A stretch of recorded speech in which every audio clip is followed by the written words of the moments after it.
Hello, I'm Madam Eva, a biology teacher from EducareTC. I'm here to take you through some topics of Form 1, and today we are going to look on the topic of waste disposal.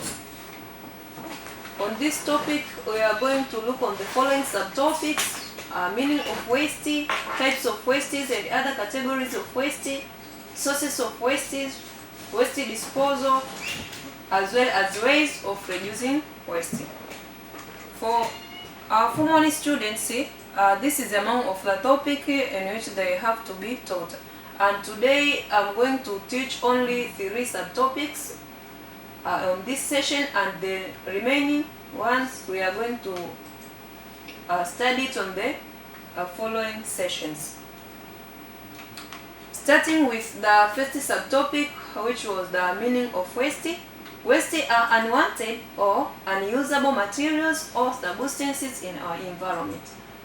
Also, waste can also refer to materials that are no longer needed. For example, food leftover, packaging materials, broken items, human excreta, scrap metals, and industrial waste. Good students, we can define waste as materials that are no longer needed in our environment, or we can say that are those materials that are unusable in our environment.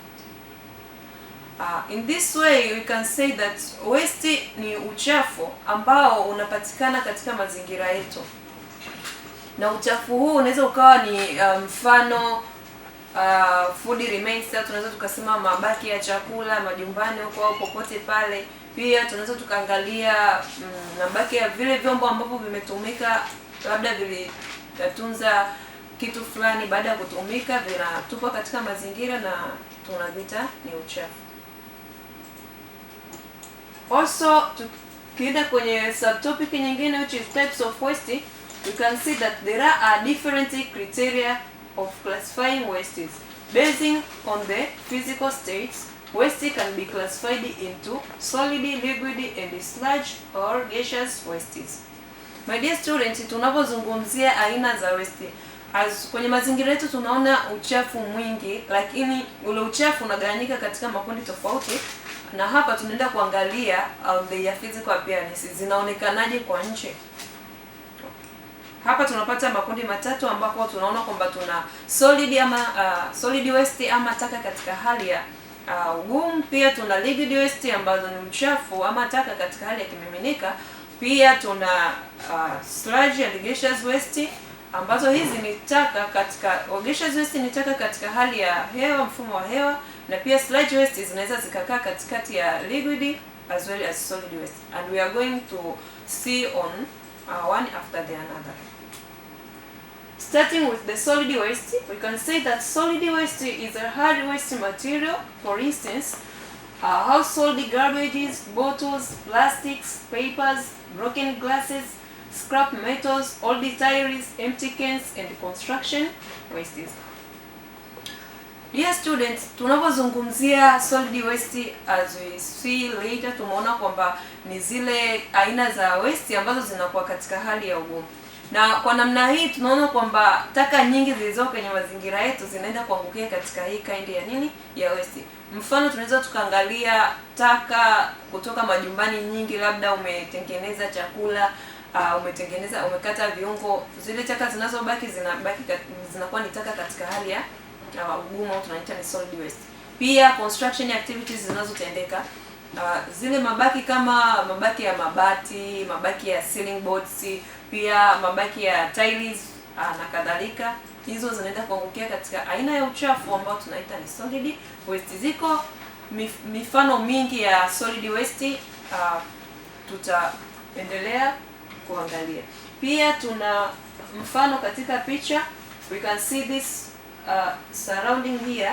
Tunaona ni kwenye dump area. We can see makaratasi, makopo, papers. Hizi zote ni zinaangukia katika aina ya uchafu ambao ni solid waste. Now we are going to look on the next kind of waste based on their physical appearance, which is liquid waste. Liquid waste, these are wastes in liquid form. Examples of liquid wastes include wastewater from households, industries, agriculture, mining areas, and chemicals from laboratories. Okay. When talking about liquid waste, tunamaanisha uchafu ama taka katika hali ya kimiminika. Na mfano wa liquid waste tunaona katika mazingira mbalimbali. Mfano, tunaweza tukachukulia wastewater from household. Yale maji taka kutoka majumbani. Maji taka kutoka majumbani, maybe after kuoga, yale maji yanayobaki inakuwa ni liquid waste.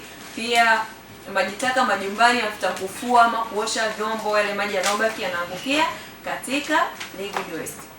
Pia tunaweza tukaona ni kuna water wastes from industry. Kwenye industry there are various activities which are taking place by using water. Kwa hiyo the remaining water inakuwa kama inaangukia katika liquid waste. Pia kwenye laboratories and various areas, agricultures and so forth.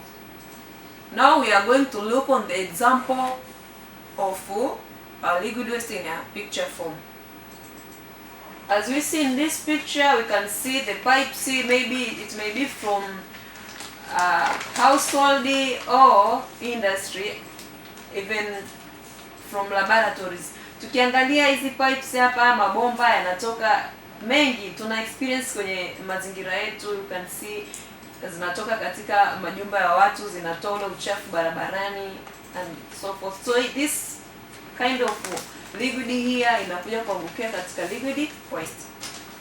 Okay, now after finishing that, tunaenda kuangalia pia sludge and gaseous waste. Starting with the sludge waste, we can see that these wastes are intermediate between liquid and solid states. For instance, mixture of feces and urine. Good student, tunapozungumzia sludge waste, hii ni ile aina ya taka ambayo imekaa katikati ya liquid na solid. Mfano mzuri, you can see in your homes kwa wale ambao wanafuga mifugo. Ile mifugo inawekwa sehemu ambako they defecate there and they urinate there. So the mixture of that urine and feces tunaita ni nini? Ni sludge waste. Inakuwa ni uchafu ambao unaangukia katika kundi la sludge waste. Now tunaenda kuangalia pia gaseous waste ni nini. Gaseous waste, these are wastes in gaseous form. For example, ammonia, carbon dioxide, and sulfur gases from industries and motor vehicles.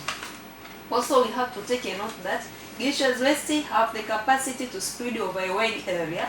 This endangers both the environment and the human being.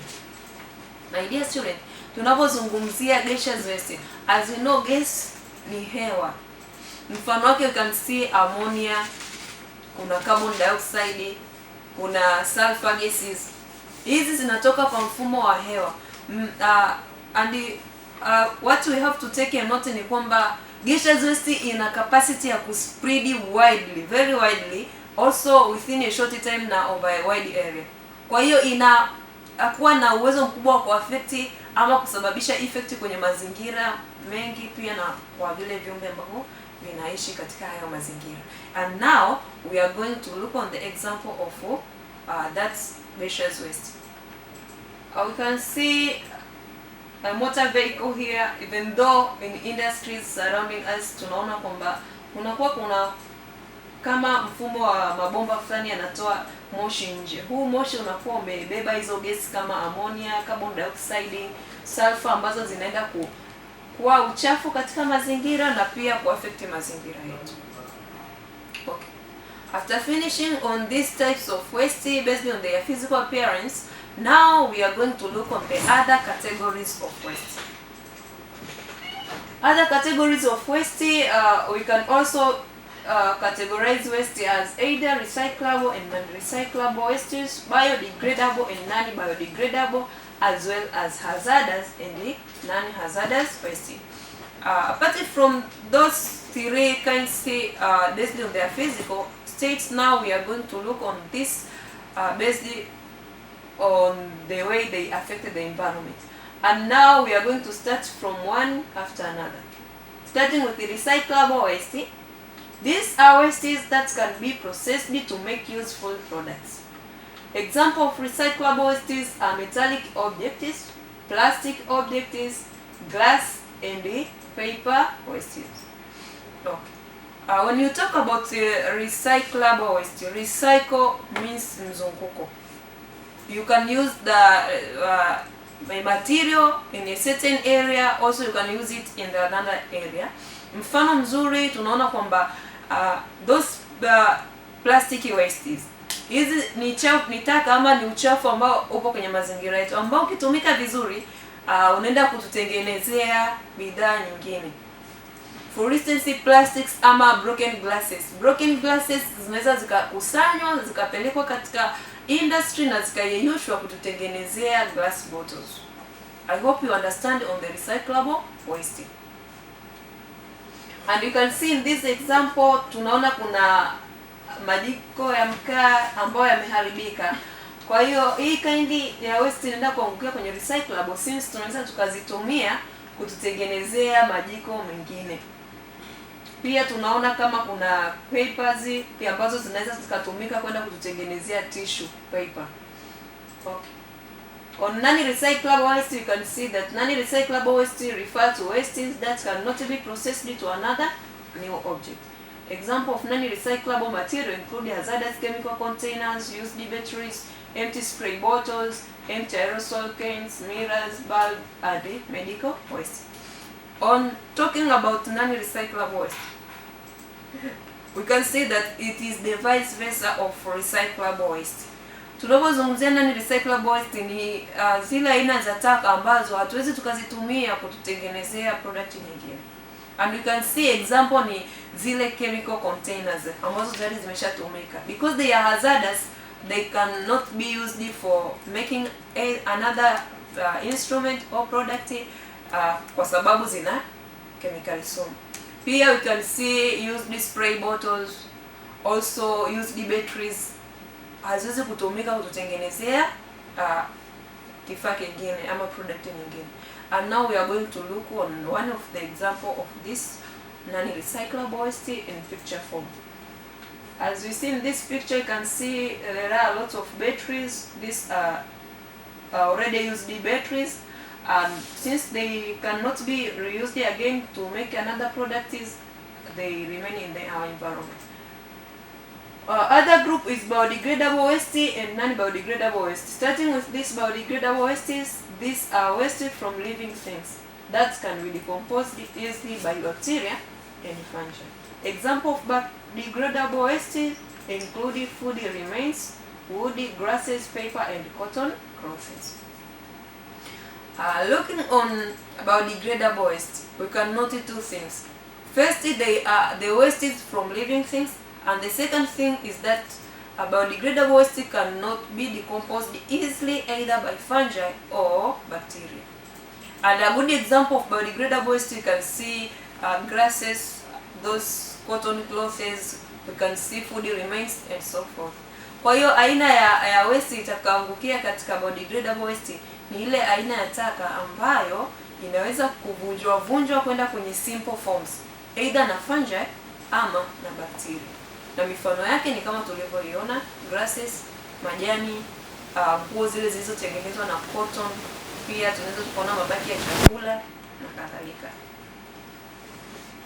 Also, looking on non-biodegradable waste, these are wastes that cannot be easily decomposed by bacteria and fungi.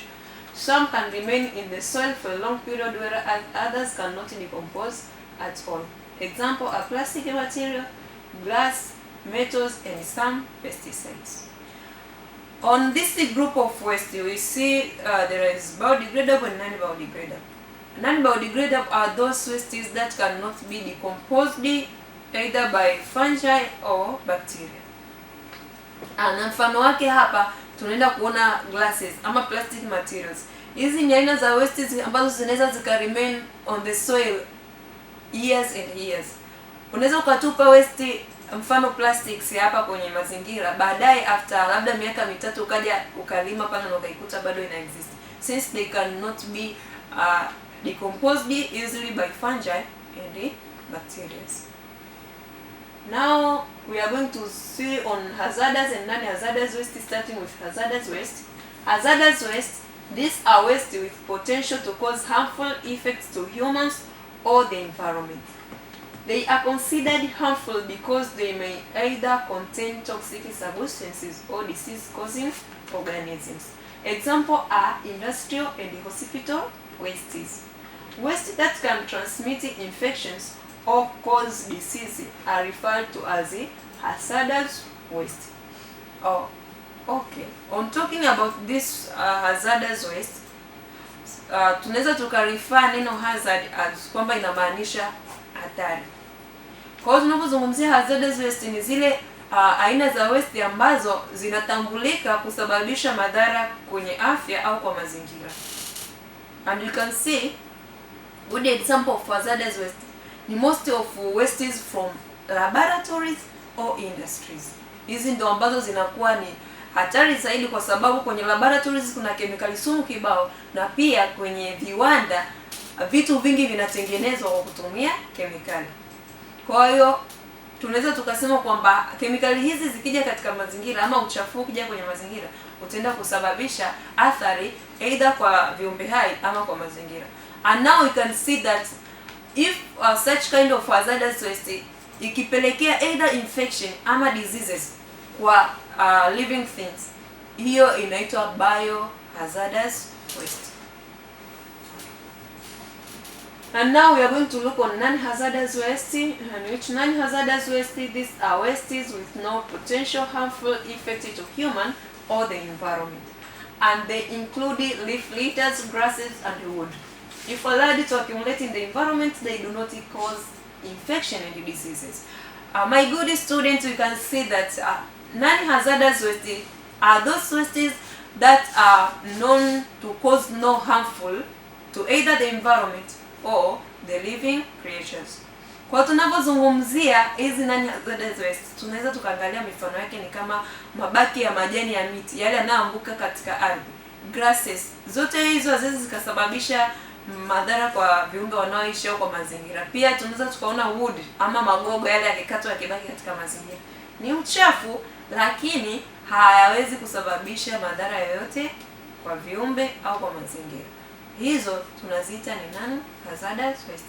Na hii inatuwekea mwisho wa categories ama aina za waste, and now we are going to look on the sources of waste.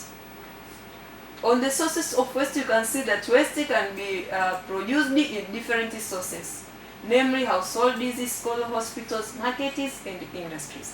Tunapozungumzia sources of waste, tunaona chafu nyingi katika mazingira yetu zinazagaa aidha kwenye dustbin and so forth. Lakini now we have to understand kwamba what are their sources. Their sources can be in a variety of ways, maybe from households, kwenye mazingira tunaoishi sisi, au kwenye industries, viwandani.